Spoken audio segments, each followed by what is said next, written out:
deal first of all, the day after, the night before transfer deadline. Well put, yeah. Slamming shut. How was it for you? How pleased are you to get a couple of players in the door? It was absolutely horrendous. That's the best way to say it. And I can say it now with a smile on my face and laugh about it. It's been a bloody tough few months, I've got to be honest. Not just for me, football club as well, just trying to just rejig a whole football club and a squad.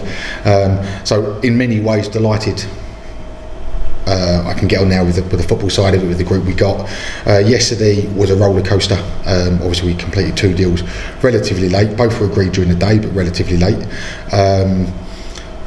We had an attacking player, I'll be honest, we had an attacking player that the club really supported me on to come in as well. It was done at 7 o'clock last night and lost to League One at 7:05, and you could have knocked me down with a feather at that stage. So look, we set out to do 3, we did 2, 1 we lost out. Just I've got no problem losing out, like levels, just it happens. So look, on a whole, it's been a really busy window. Obviously you always judge from what you do over a period of time. I know it's always madness on one day, and everyone judges one day because Sky Sports is on, everyone's really excited about what's going on. But look, we've done near enough what we wanted to do. We just got close in the end to 1 more, and at the end of the day it's now finished. We concentrate on Saturday, and this is my group now until January the 1st. And you wanted minimum another defender with the 3 at the back that you've been playing, or 3 centre-halves you've been playing, so you've got Minoga in.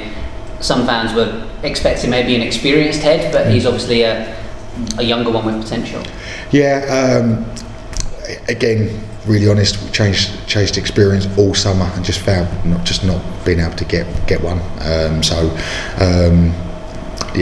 can't be any more honest than that. And then it comes to a stage of who's available right to the end. Hadji's somebody I've seen pre-season, seen him live twice, saw him Tuesday night at Crawley. Just completely different to what we got. He's just so athletic, quick, plays various positions, and he's going to be a really, really good player.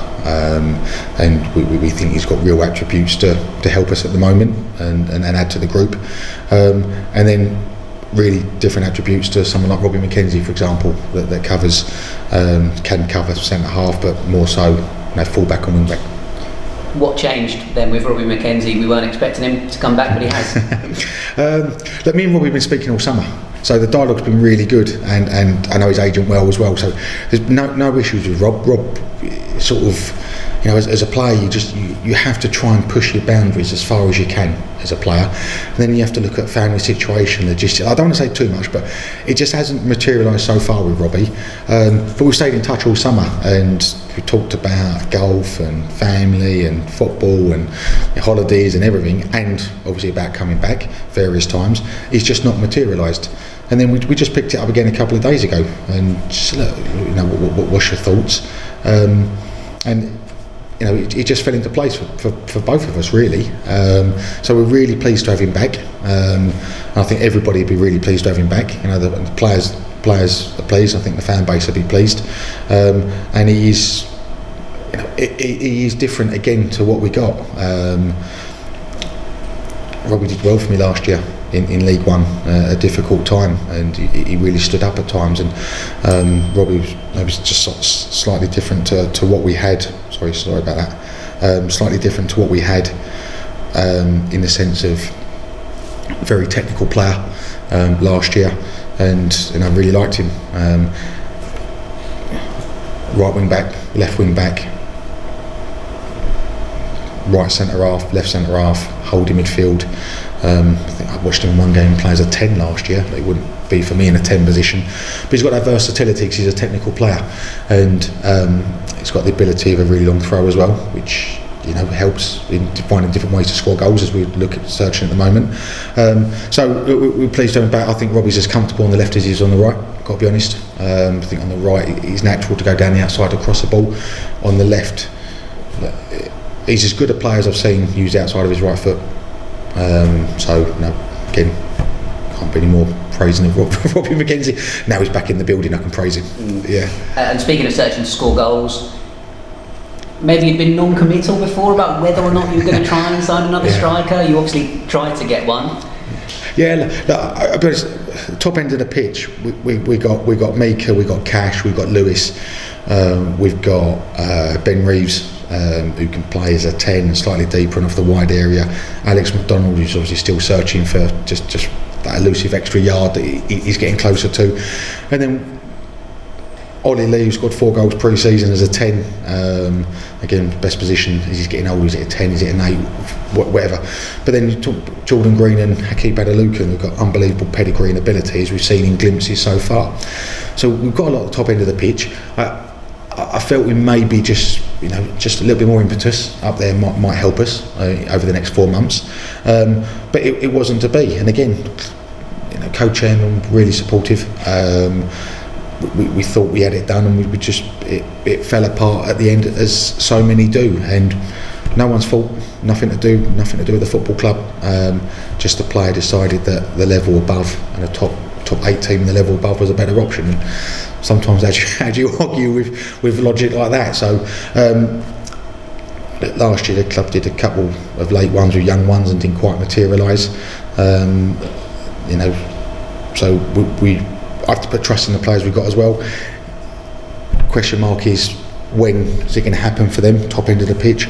Well, again, that goes back to my job to help them get better, but their job to produce as well.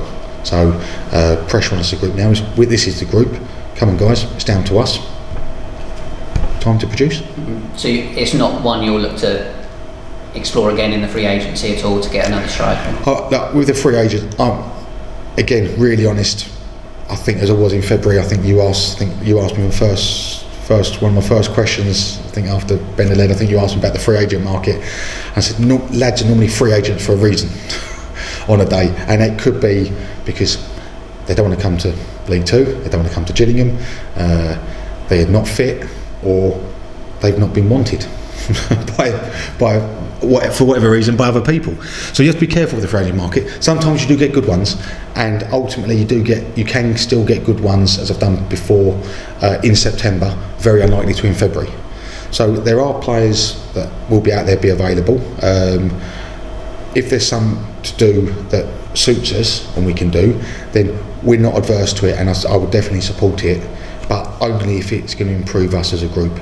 Chances are very slim, because there's 92 clubs and probably 3 out of 92 will do something with the free agent market. That will be it. Are we one of those 92? Possibly, but nothing happening today.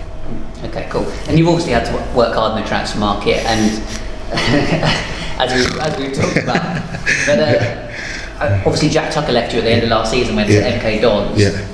Do you have an update in terms of that tribunal on whether or not, or did you have that money to spend?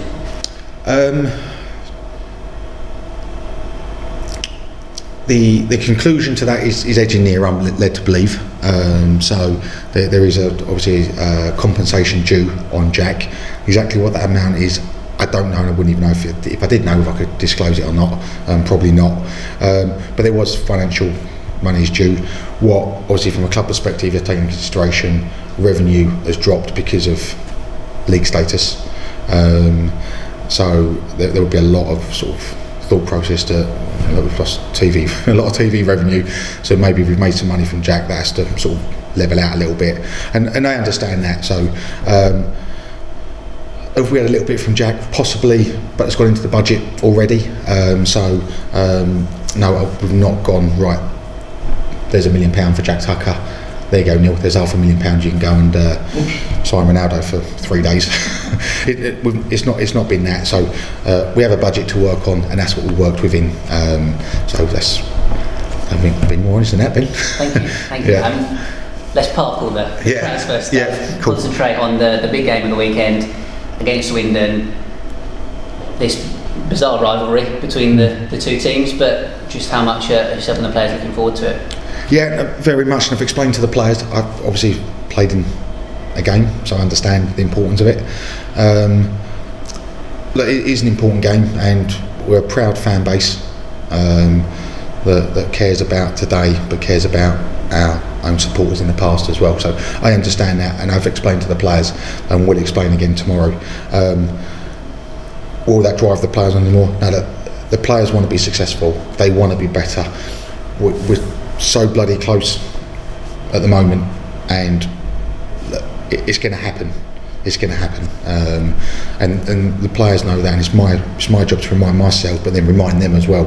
That so many good things against Charlton the other night, especially early on in the game. We just got to make sure tomorrow we've got the right mentality, which they will have, and we give the fans something to get behind us for, but we feed off them as well, so I know they'll come tomorrow ready to see their team play, and passionate fan base, and we have to feed off each other, and sometimes we can't wait, we have to lead. My group has to lead, and I've said to the players, tomorrow's the game where we have to lead it. And what are you expecting from Swindon, because they've had a fair bit of upheaval, ins and outs there over the summer? Yeah, obviously active yesterday, with player going out for good money and to be able to bring people in. Really good football team, dominate the ball. It's going to be a game tomorrow. We have to be some patience to it from us, but also from the fans as well. Playing against a team that get a lot of bodies behind and around the ball to dictate it and control it, and we have to make sure we're defensively we're right. But then, as we have done in other games, without the final end product, make sure we get it right with the ball, the decision making. But yeah, again, just another challenge in it in the division, slightly different to what we've maybe seen physicality wise. They're going to be a team that wants to handle the football. And with the rivalry, does that make it almost an ideal fixture to try and kick-start things after the last few results? We're now at 5 o'clock tomorrow, aren't we? But in the lead up to it, for me as the home manager, yeah, it does. I do look in and think that this is a good one for us, because I know the fans are ready to go with us. they're trying to go with us, and we're trying to get on that roll, aren't we? And tomorrow's a good one, because I know that everyone's going to turn up, players and fans ready to be Gillingham Football Club tomorrow. And then it's down to the performance, and sometimes it's not just about the performance, it's just about finding a result, and that's tomorrow. Yes, I want a performance and a result, but at the moment I'll take the result.